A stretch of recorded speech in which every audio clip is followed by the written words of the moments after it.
નમસ્કાર.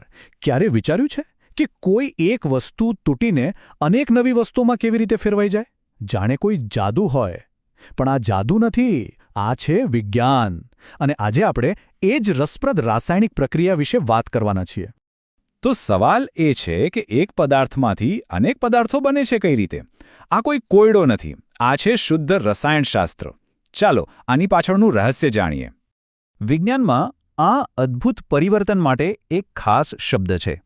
એને કહેવાય છે વિઘટન પ્રક્રિયા. નામ પરથી જે ખબર પડી જાય ને, કંઈક વિઘટન પામે છે, એટલે કે તૂટે છે. તો આ વિઘટન પ્રક્રિયા એટલે શું? ચાલો એકદમ સરળ રીતે સમજીએ.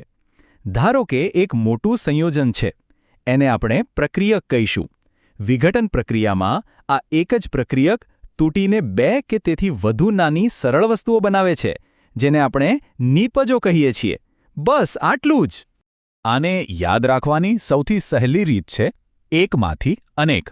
બસ એક જ પદાર્થ તૂટીને અનેક પદાર્થોમાં ફેરવાઈ જાય છે.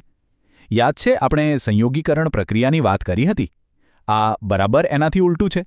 ત્યાં આપણે જોડીએ છીએ, અહીં આપણે તોડીએ છીએ. પણ સવાલ એ છે કે આટલા મજબૂત રાસાયણિક બંધોનો તૂટે છે કેવી રીતે? એમનેમ તો તૂટે નહીં, બરાબર? આના માટે એક સિક્રેટ ઇન્ગ્રેડિયન્ટ જોઈએ, અને એ છે ઊર્જા. જી હા, એનર્જી. એના વગર આ શક્ય જ નથી. હવે આ ઊર્જા પણ છે ને અલગ અલગ સ્વરૂપમાં આવે છે. ચાલો જોઈએ કે આ ઊર્જાના કયા કયા પ્રકાર છે જે આ વિઘટન કરાવે છે. મૂળભૂત રીતે 3 પ્રકાર છે. પહેલું, ઉષ્મીય વિઘટન, જે ગરમીથી થાય છે. બીજું, વિદ્યુત વિઘટન, જેમાં વીજળીનો ઉપયોગ થાય છે. અને ત્રીજું, પ્રકાશીય વિઘટન, જે પ્રકાશની મદદથી થાય છે. તો ચાલો સૌથી પહેલા ગરમીની વાત કરીએ. તો પહેલો પ્રકાર છે ઉષ્મીય વિઘટન. નામ પરથી સ્પષ્ટ છે. ઉષ્મા એટલે કે ગરમી. જ્યારે કોઈ પ્રક્રિયકને ગરમી આપવાથી એ તૂટીને સરળ નિપજોમાં ફેરવાય તો એને ઉષ્મીય વિઘટન કહેવાય. એકદમ સિમ્પલ. અહીંયા જુઓ, આ ચિત્રમાં બરાબર એ જ બતાવ્યું છે. એક ટેસ્ટ ટ્યુબમાં કોઈ પદાર્થને બર્નર પર ગરમ કરવામાં આવી રહ્યો છે. આ ગરમી જ એ ઊર્જા છે જે પદાર્થના રાસાયણિક બંધ તોડવાનું કામ કરે છે. આના કેટલાક ખૂબ જ રસપ્રદ ઉદાહરણો છે. જેમ કે ફેરસ સલ્ફેટ. એના લીલા રંગના સ્ફટિકોને ગરમ કરો ને તો એ કથ્થઈ રંગના થઈ જાય છે અને સલ્ફરની એકદમ તીવ્ર વાસ આવે છે. બીજું ઉદાહરણ છે કેલ્શિયમ કાર્બોનેટ, એટલે કે ચૂનાનો પથ્થર. એને ગરમ કરવાથી જે કેલ્શિયમ ઓક્સાઇડ બને છે ને, એ સિમેન્ટ બનાવવામાં વપરાય છે. અને લેડ નાઇટ્રેટ, એને ગરમ કરતાં જ કથ્થઈ રંગનો ધુમાડો નીકળે છે. આ બધા ઉષ્મીય વિઘટનના ઉદાહરણો છે. સારું, તો ગરમીની વાત થઈ. હવે આગળ વધીએ બીજા પ્રકાર પર, વિદ્યુત વિઘટન. આમાં ઊર્જાનો સ્ત્રોત છે વીજળી. આપણે ઇલેક્ટ્રિસિટીનો ઉપયોગ કરીને સંયોજનને તોડીએ છીએ. આનું સૌથી શ્રેષ્ઠ ઉદાહરણ છે પાણીનું વિદ્યુત વિઘટન. એક પ્લાસ્ટિકના મગમાં પાણી લો, એમાં ગ્રેફાઇટના 2 સળિયા એટલે કે ઇલેક્ટ્રોડ્સ મૂકો અને એને બેટરી સાથે જોડી દો. જેવો કરંટ પસાર થશે, તરત જ બંને સળિયા પર તમને ગેસના પરપોટા દેખાવા લાગશે. આ પરપોટાને આપણે ઉપર ઊંધી રાખેલી ટેસ્ટ ટ્યુબમાં ભેગા કરી શકીએ છીએ. તો અહીં શું થઈ રહ્યું છે? જુઓ, વીજળીની ઊર્જા પાણીને એટલે કે H2O ને તોડીને 2 અલગ અલગ વાયુઓમાં ફેરવી રહી છે, હાઇડ્રોજન H2 અને ઓક્સિજન O2. વિચાર તો કરો, એક સાદા પ્રવાહીમાંથી 2 વાયુઓ. કેટલું અદ્ભુત છે નહીં? પણ આમાં એક ખૂબ જ રસપ્રદ વાત છે. જે હાઇડ્રોજન વાયુ ભેગો થાય છે ને, એનું કદ ઓક્સિજન વાયુ કરતાં હંમેશા બમણું હોય છે, ડબલ. અને આ કોઈ અકસ્માત નથી. આ સાબિત કરે છે કે પાણીના એક અણુમાં હાઇડ્રોજનના 2 પરમાણુઓ અને ઓક્સિજનનો 1 પરમાણુ હોય છે. એટલે જ તો H2O. અને હવે આપણો છેલ્લો પ્રકાર, પ્રકાશીય વિઘટન. આ વખતે ઊર્જાનો સ્ત્રોત ગરમી કે વીજળી નથી, પણ છે સૂર્યપ્રકાશ.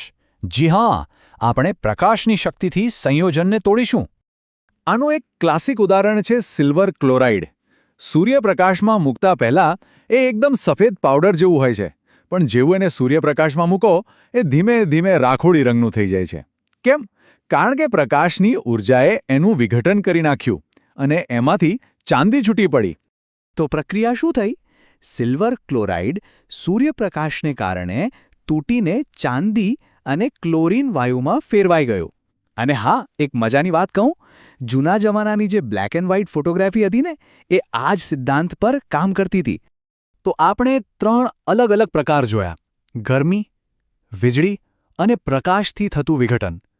પણ આ ત્રણેયમાં એક વાત કોમન છે, એક સામાન્ય કડી છે જે આ બધાને એક મોટા રાસાયણિક સિદ્ધાંત સાથે જોડે છે. અને એ સિદ્ધાંત છે ઉષ્માશોષક પ્રક્રિયા. હવે આ શું છે? બહુ સહેલું છે.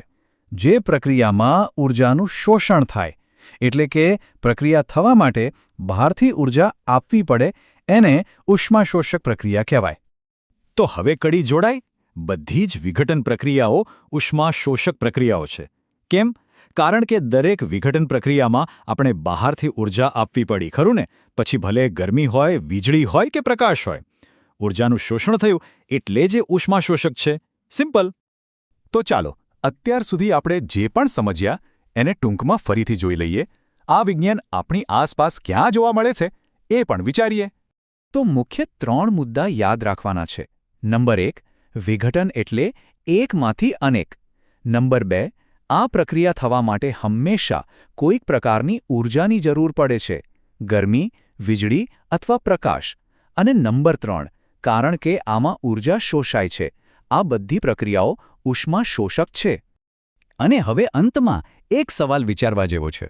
આપણા રોજિંદા જીવનમાં આવી ઊર્જા શોષતી પ્રક્રિયાઓ બીજે ક્યાં જોવા મળે છે? વિચારો. રસોઈ કરતી વખતે? કે પછી બરફ ઓગળે ત્યારે? જરા આસપાસ નજર કરજો. આ વિજ્ઞાન બધે જ છુપાયેલું છે. મળીએ ફરીવાર. ત્યાં સુધી વિચારતા રહેજો.